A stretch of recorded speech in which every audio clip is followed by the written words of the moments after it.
Assalamualaikum warahmatullahi wabarakatuh. Perkenalkan, nama saya Dedi Abdurrahman, SEMM. Saya dosen di Universitas Pamulang. Saya lulusan S2 konsentrasi manajemen pemasaran. Dan saat ini saya sedang melanjutkan studi S3 di Universitas Pasundan Bandung. Saat ini saya di semester akhir, sedikit lagi lulus, sedang SUP. Pada kesempatan kali ini saya akan menjabarkan salah satu mata kuliah yang saya ampu, yaitu manajemen pemasaran, ya. Di mana mata kuliah manajemen pemasaran adalah mata kuliah wajib di program studi manajemen dengan bobot 3 SKS. Ya. Tujuan mata kuliah manajemen pemasaran untuk mahasiswa adalah membekali mereka dengan pengetahuan dan keterampilan dalam merencanakan, melaksanakan, dan mengendalikan kegiatan pemasaran. Mahasiswa diharapkan mampu memahami konsep pemasaran, menganalisis pasar, mengembangkan strategi pemasaran yang efektif, dan mengelola bauran pemasaran untuk mencapai tujuan organisasi, serta mampu beradaptasi dengan perkembangan pasar dan teknologi. Di sini saya akan menjabarkan tentang 21 pertemuan yang akan saya ajarkan kepada mahasiswa. Yang pertama, mendefinisikan pemasaran abad 21. Yang kedua, melaksanakan riset pemasaran. Yang ketiga, pengukuran peramalan pemasaran. Yang keempat, pasar konsumen. Yang kelima, pasar bisnis. Yang keenam, segmentasi target dan positioning pasar. Yang ketujuh, merek. Yang kedelapan, menganalisis kondisi daur hidup produk di semua tahapan. Yang kesembilan, menghadapi persaingan. Yang ke-10, strategi dan diferensiasi produk. Yang ke-11, menguraikan kepuasan dan loyalitas pelanggan.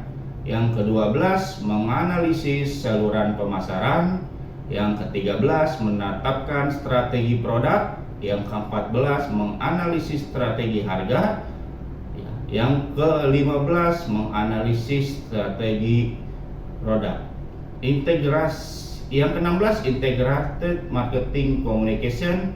Yang ke-17, menetapkan merek dan kemasan yang dibutuhkan pasar.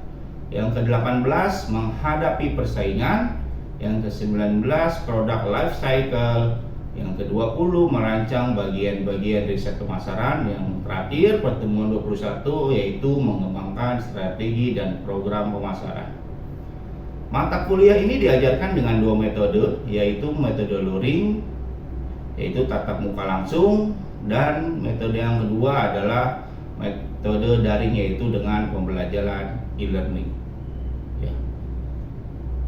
Sekian penjabaran RPS mata kuliah manajemen pemasaran. Sekarang ini kita akan melihat video pembelajaran dalam kelas.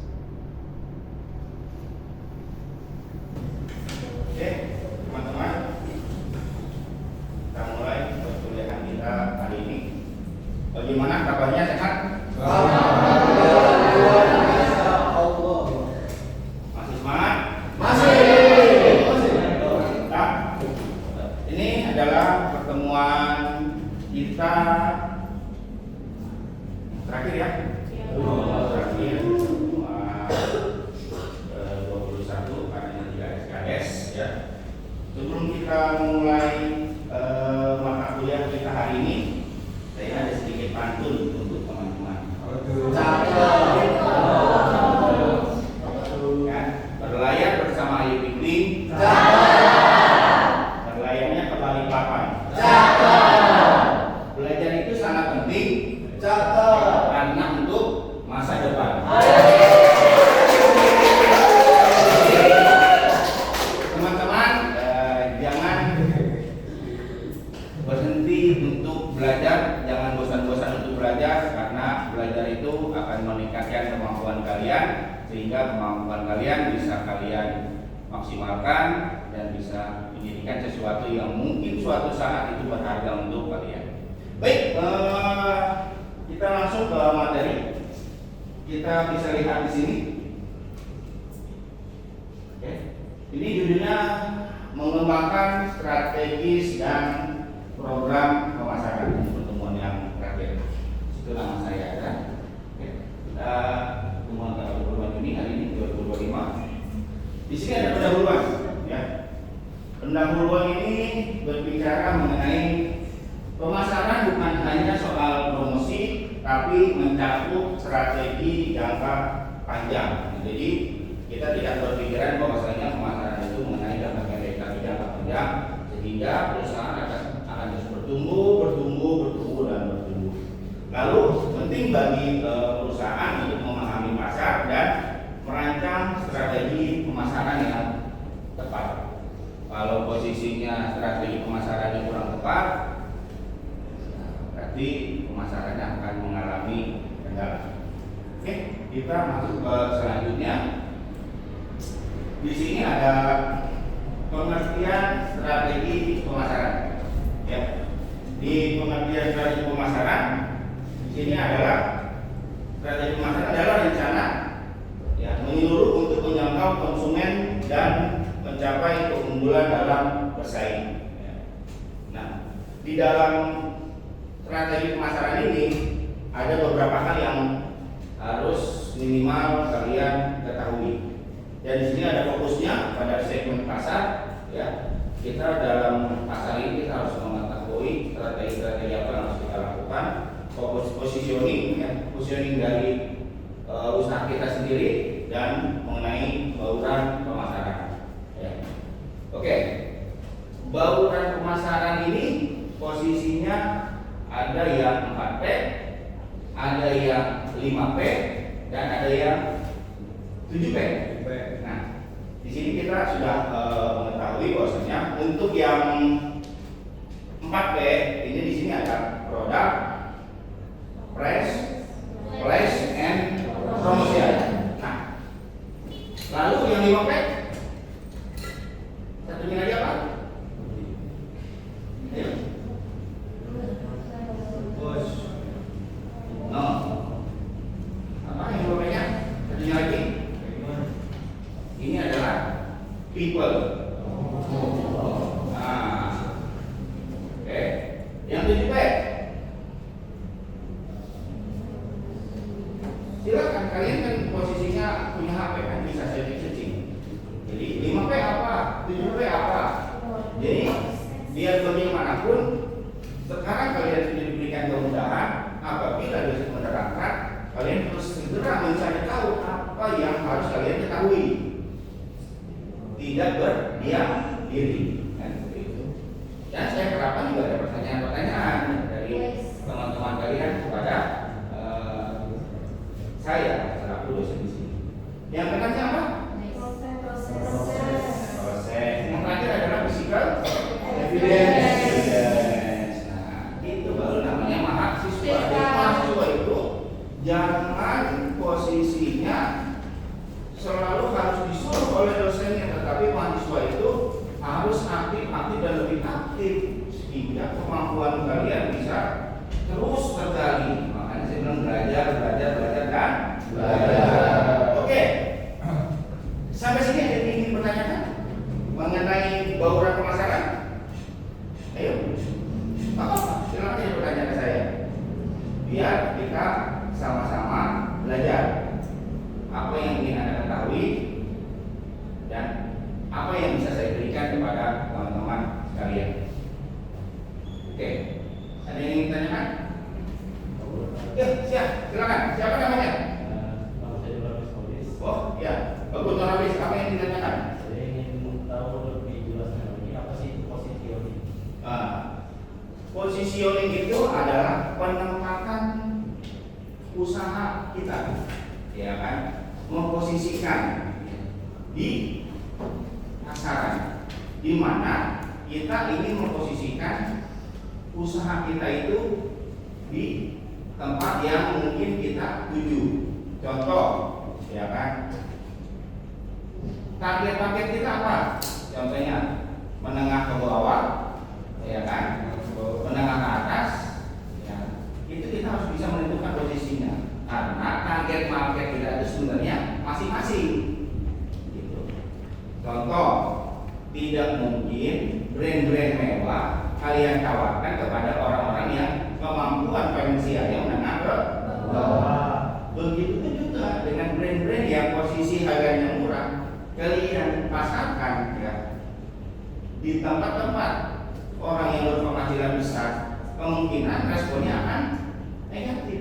Tidak terlalu banyak yang respon karena orang-orang dengan penghasilan besar berpikir saya akan membeli sesuatu barang yang mempunyai harga, ya barang ini posisinya mempunyai nilai tinggi sehingga mereka mempunyai kepuasan atas produk yang dibelinya. Nah, itu disebut posisi yang menempatkan pada posisinya.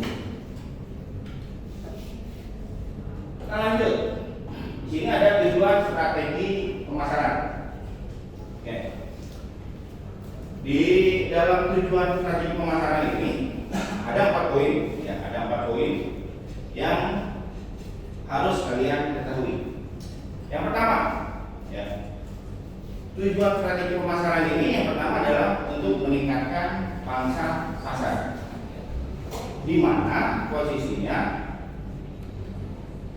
apabila strateginya berhasil, pangsa pasarnya akan lebih luas, jangkauannya akan lebih luas kalau strateginya berhasil. Tetapi kalau strategi tidak berhasil, apa yang terjadi? Ya pangsa pasarnya akan melemah, tidak kuat, sehingga apa? Bisnis kita tidak akan lancar. Ya, seringkali saya bicara dengan benar. Mau apa sih kalau kalian? Ya mungkin kalau sekarang sudah terpecah, tapi zamannya saya, gitu kan, zamannya saya selalu berbicara kalau saya membeli air mineral, saya berbicara beli aqua dong. Padahal yang saya ingin beli padahal bukan aqua. Nah itu yang dinamakan citranya sudah bagus, sudah tertanam di pikiran. Nah kalau kalian contoh, ya membeli pasta gigi, ya kan, biasanya pasta gigi orang-orang sih zaman saya dahulu, mungkin nggak tahu zaman kalian sekarang, kalau ingin berbicara pasta gigi bicara masalah odol. Odol itu adalah sebuah dan ada tangan. Siapa yang saat ini ya menyebut pasta gigi sebagai odol? Silakan angkat tangan. Siapa aja? Kan masih mayoritas. Karena masuk saya juga dia angkat tangan ini. Jadi angkat tangan. Sama saya masih odol gitu. Odol itu adalah sebuah pasta merek dari sebuah pasta gigi. Oke. Sampai sini ada yang ditanyakan atau saya lanjut? Masih semangat? Nah, lalu di sini ada langkah-langkah pengembangan strategi pemasaran. Ya, langkah-langkah pengembangan strategi pemasaran. Di sini ada yang pertama mengenai analisis pasar. Nah, analisis pasar yang disebut dengan SWOT, SWOT, ya.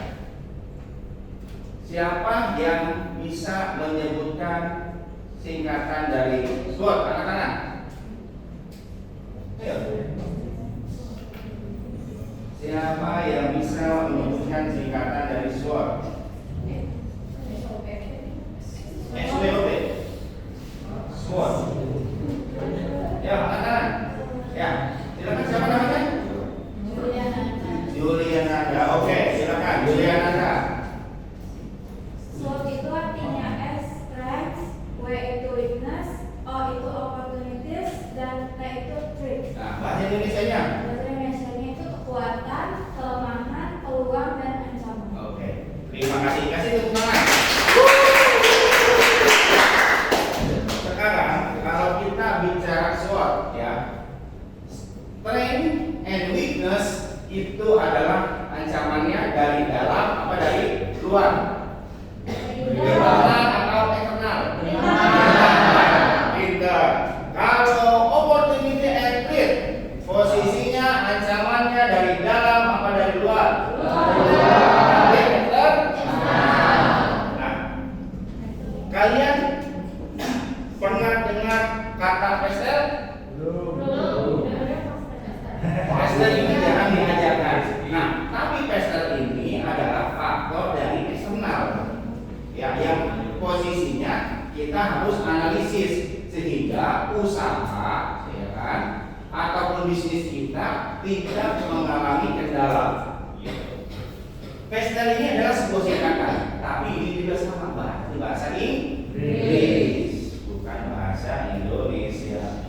P-nya ini adalah political, ya, P-nya political. E-nya, ada yang tahu?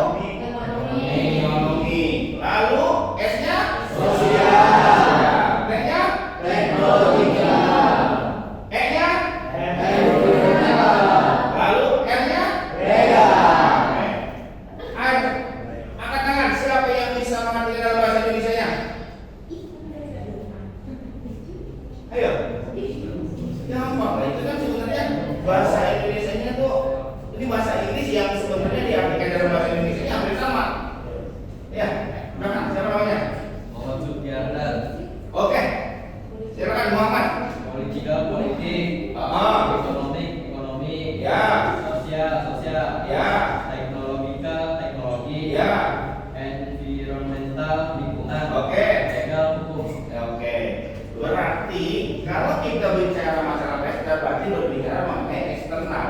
Gimana? Kalau kita berbicara mengenai politik, ya, berbicara mengenai politik, bahwasanya politik akan mempengaruhi sebuah usaha atau bisnis. Kalau politik di dalam suatu negara baik, di dalam suatu wilayah baik, berarti bisnis atau usaha juga akan menjadi baik. Lalu kita bicara mengenai ekonomi, ya, ekonomi suatu bangsa, ya kan? Apabila posisinya ekonominya baik, tidak dalam keadaan menurun ekonominya, pasti bisnis yang ada di sana atau usaha yang ada di sana juga akan menjadi baik. Itu harus dipertimbangkan dalam strategi pemasaran. Lalu mengenai posisinya sosial, ya kan? Bahasanya sosial, tapi kalau yang ini sosial, tapi bahasa Indonesia-nya sosial, ya kan? Nah, kita harus melihat sosial atau latar belakang dari tempat yang ingin kita tuju dalam berbisnis. Contoh di Indonesia, ya kan? Sosialnya seperti apa dan bagaimana lingkungannya, gitu kan? Sosial hidup, ya, secara ekonomi dan secara lainnya, sosialnya ini seperti apa? Gitu. Kebiasaannya seperti apa? Makhluk sosial ini. Kalau kebiasaannya posisinya arahnya ke A, ya, atau ke B, berarti bisnisnya harus ikutin di sana. Karena kita berbicara mengenai tren, ya, tren yang ada di lingkungan sosial, di lingkungan bisnis sosial orang-orang yang ada di Indonesia itu seperti apa? Kita ikutin tren baru kita laku. Kalau kita mencoba menjual sesuatu yang posisinya atau sebenarnya tidak ada atau tidak diinginkan di sebuah tempat, kita jual, barang kita pasti tidak laku. Yang mana kita akan mengalami perubahan. Itu masalahnya. Nah, lalu mengenai teknologi. Nah, teknologi ini, ya, tempat yang ingin kita tuju, ya, baik itu sebuah negara, sebuah provinsi, sebuah kabupaten kota, ya kan, kecamatan, kelurahan, ini posisinya teknologinya sudah mendukung atau belum? Gitu. Dalam kita menjalankan bisnis ini, ya kan? Kalau posisi teknologinya belum mendukung, ya, sarana dan prasarana juga tidak mendukung, saya yakin dalam kita berproses akan mengalami kendala. Masalahnya di sini. Lalu kita berbicara mengenai environment, berbicara mengenai lingkungan. Lingkungannya bisa menerima atau tidak bisnis yang ingin kita jalankan. Kalau lingkungannya tidak bisa menerima, akan sulit. Nah, lalu berbicara mengenai lingkungan, berbicara juga mengenai pengelolaan lingkungan. Bang. Contoh kita ingin membuat sebuah perusahaan manufaktur, kita harus memikirkan limbahnya ini harus dibuang kemana. Limbah ini ada limbah padat, ada limbah cair. Ini harus dipikirkan. Jadi dalam berbisnis itu bukan serta merta, ya kan?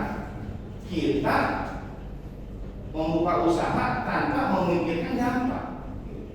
Bahkan ada mata kuliah juga yang lain yang saya ajar namanya ecopreneur. Nah itu juga posisinya adalah saya mengajarkan untuk mereka berwirausaha berbisnis dengan memikirkan dampak lingkungan, teknologi yang terbaru. Nah itu saking fleksibelnya, ya dia mereka bersaing karena mobil banyak, mereknya banyak gitu kan. Apalagi kalau kita bicara tentang Android ya, bukan bicara tentang Apple. Kalau kita bicara tentang Apple, ya itu mah dia harus pemain sendiri. Asalnya sendiri. Tapi kalau kita bicara mengenai Android, kan persaingannya banyak, ketat banget, banyak merek. Kalau kita nggak fleksibel, kita coba nggak mengikuti apa yang sudah dilakukan oleh kompetitor, banyak hilang uang kita. Karena ya kita tahu sendiri lah, anak-anak milenial zaman sekarang, apalagi yang punya penghasilan lumayan, baru pakai 6 bulan minta kan? Oke. Kan kalau bicara handphone ini juga handphone juga tuh. Emang saya pikirkan. Bahwasanya oh ini makanya handphone gitu. Nah, ini contohnya studi kasus ya. Contohnya strategi digital marketing handphone oleh brand Samsung. Saya nggak mau nulis Samsung, takut. Gitu, masih bilang nih strategi brand Samsung ini ada di Indonesia. Nanti ada yang buat mungkin salah satu dari teman-teman sekalian. Brand handphone namanya Samsung.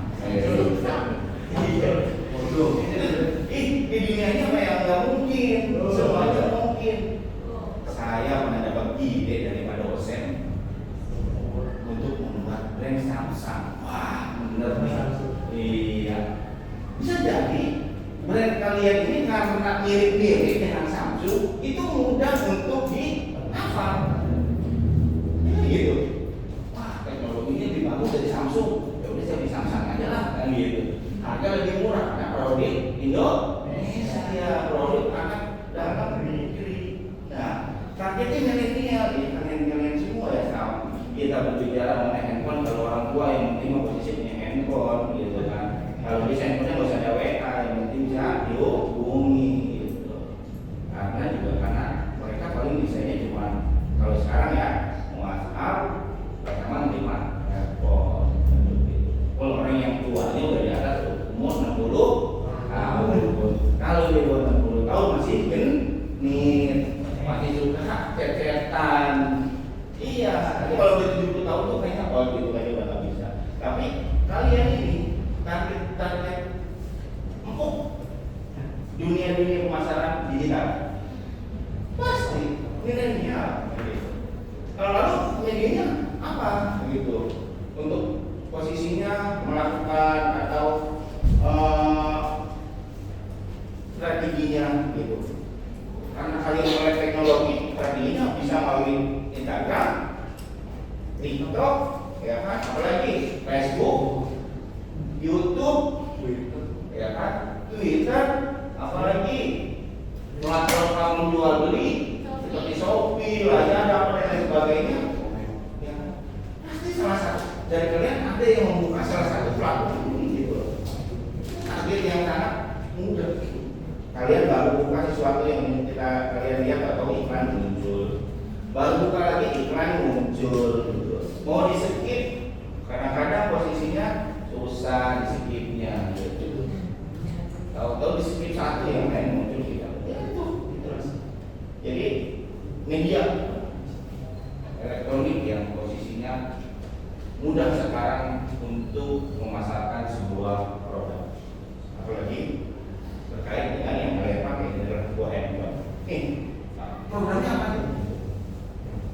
Di sini ada SEO, SEM, SMM yang punya modal kuat, dia yang akan memenangkan persaingan. Karena dia akan melakukan yang tadi kita sudah sebutkan tadi, gitu kan. Lalu terakhir mengenai keterbatasan anggaran. Anggaran pasti kalau anggaran yang terbatas berarti itu memang adalah perusahaan yang sudah hebat.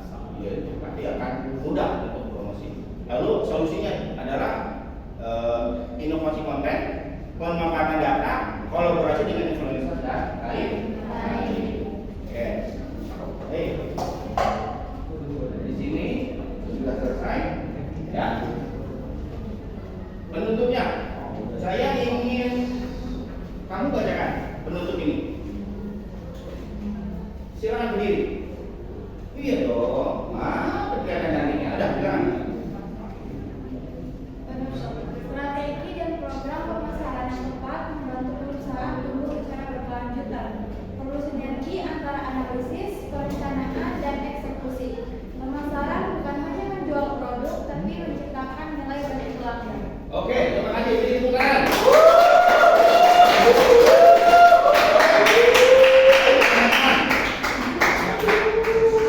Dengan selesainya presentasi kita ini, maka saya tutup perkuliahan kita ini.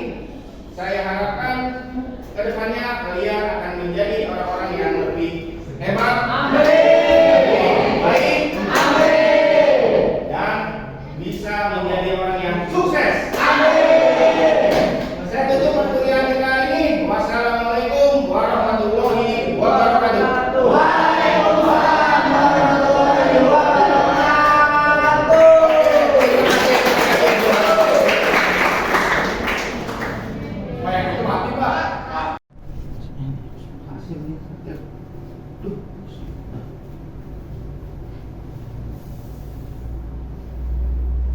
Demikian deskripsi singkat dan proses pembelajaran serta cuplikan pembelajaran pada mata kuliah manajemen pemasaran.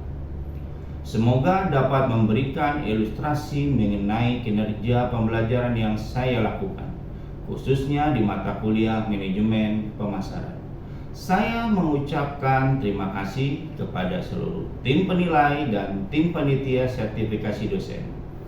Tidak lupa juga mengucapkan terima kasih kepada Universitas Pamulang, Rektor Universitas Pamulang, Dekan Kaprodi Fakultas Ekonomi dan Bisnis, teman sejawat, rekan-rekan mahasiswa. Demikian yang bisa saya sampaikan. Terima kasih.